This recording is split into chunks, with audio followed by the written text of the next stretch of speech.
अक्षरशः त्याचा होरपळून कोळसा व्हावा नाही की त्याचे आणि म्हणून शिवसेना उद्धव बाळासाहेब ठाकरे पक्षाच्या वतीने पक्षप्रमुख सन्माननीय उद्धव साहेबांनी या संपूर्ण घटनेची माहिती घेण्यासाठी म्हणून पक्षाच्या वतीने जी टीम पाठवली होती, ज्याच्यामध्ये सन्माननीय आमदार नितीन बापू देशमुख, आमदार गजानन भाऊ लवटे आणि मी आणि आमचे सगळे पदाधिकारी ते उपस्थित आहेत. अपेक्षा अशी होती की या रुग्णालयाकडनं काही माहिती आपल्याला मिळाली.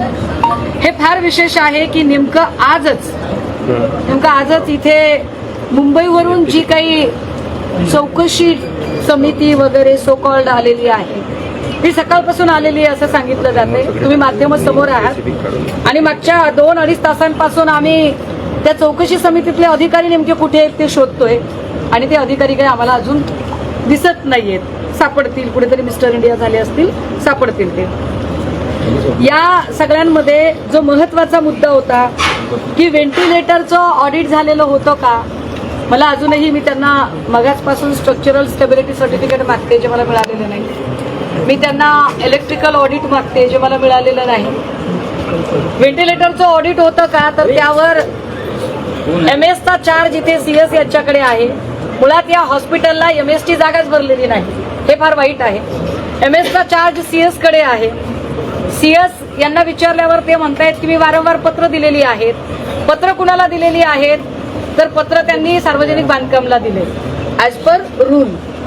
सार्वजनिक बांधकाम विभागाला दिलेलं पत्र आमदार नितीन बापू देशमुख यांनी आता तपासून बघितलं. त्याच्यामध्ये स्पष्टपणे त्यांनी 3-4 वेळा सांगितलंय, स्मरणपत्र देऊन सांगितलंय की साहेब याच्यामध्ये दुर्घटना घडू शकते आणि अशी दुर्घटना घडली तर याला सर्वस्वी तुम्ही जबाबदार असाल. याच्यामध्ये सगळ्या प्रिंट आणि डिजिटल माध्यमांच्या इलेक्ट्रॉनिकच्या सगळ्या पत्रकारांनी कृपया हे लक्षात घ्यावं की व्हेंटिलेटरची स्थिती खराब आहे, या संबंधाने त्याचं ऑडिट करून घ्या. याची 5 पत्र पालिका आयुक्तांनी दिली आहेत. त्याच्यावर स्मरणपत्र MS चा चार्ज घेणारे CS असणारे राऊत यांनी बांधकाम विभागाला दिलं आणि बांधकाम विभागाला सांगितलं की दुर्घटना घडल्यास तुम्ही जबाबदार असाल. याचा स्पष्ट अर्थ हा आहे की दुर्घटना घडू शकते हे CS ना कल्पना होती. त्याचा पहिला अर्थ हा आहे की दुर्घटना घडू शकते हे CS ना माहित होतं आणि दुसरा अर्थ हा आहे की जर दुर्घटना घडू शकते हे तुम्हाला माहित होतं तर मग अशा ठिकाणी तुम्ही बाळ का ठेवली, तुम्ही त्या नवजात अर्भकांना तिथे ठेवण्याची रिस्क का घेतली, का तुमच्यावर सदोष मनुष्यवधाचा गुन्हा दाखल केला जाऊ नये. एक.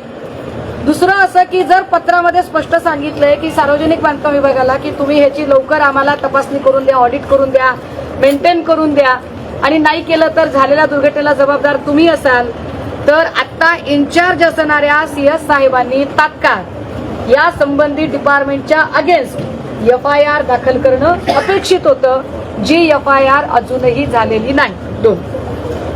या सगळ्या घटनेमध्ये मी जितक्या पण वेगवेगळ्या डीनशी बोलते, डॉक्टर्सशी बोलते, ज्यांचे मल्टीस्पेशालिटी हॉस्पिटल्स आहेत, जिथे की या सगळ्या प्रकारचे इक्विपमेंट्स असतात, त्यांच्याशी बोलते. त्याच्यानुसार व्हेंटिलेटरचा स्फोट होत नाही. व्हेंटिलेटरचा स्फोट होत नाही.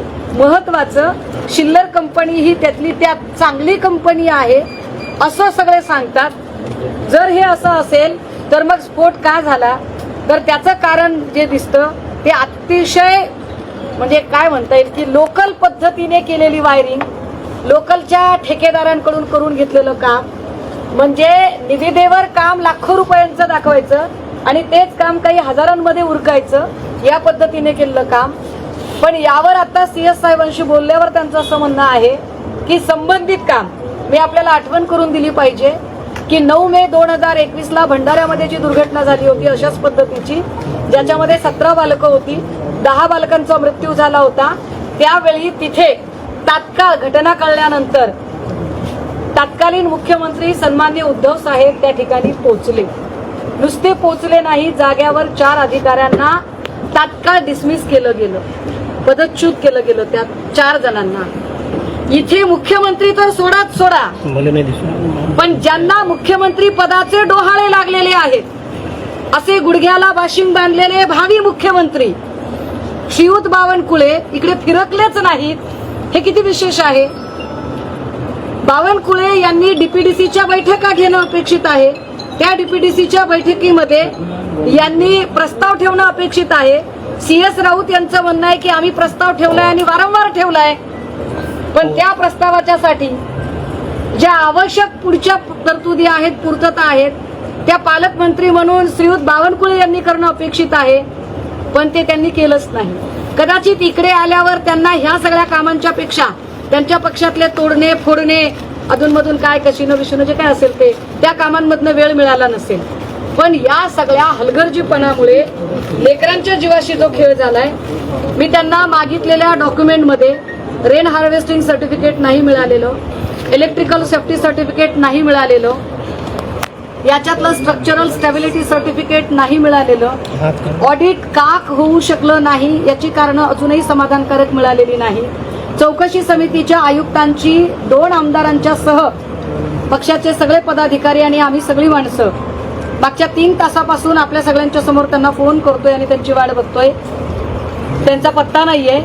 सगळ्यात गमतीदार गोष्ट, ही सगळी कागदपत्र दाखवणारे जे क्लिरिकल मधले श्रीयुत राजेश जी आहेत, यांच्यावर ऑलरेडी लाचलुचपत प्रतिबंधक विभागाची कारवाई झालेली आहे.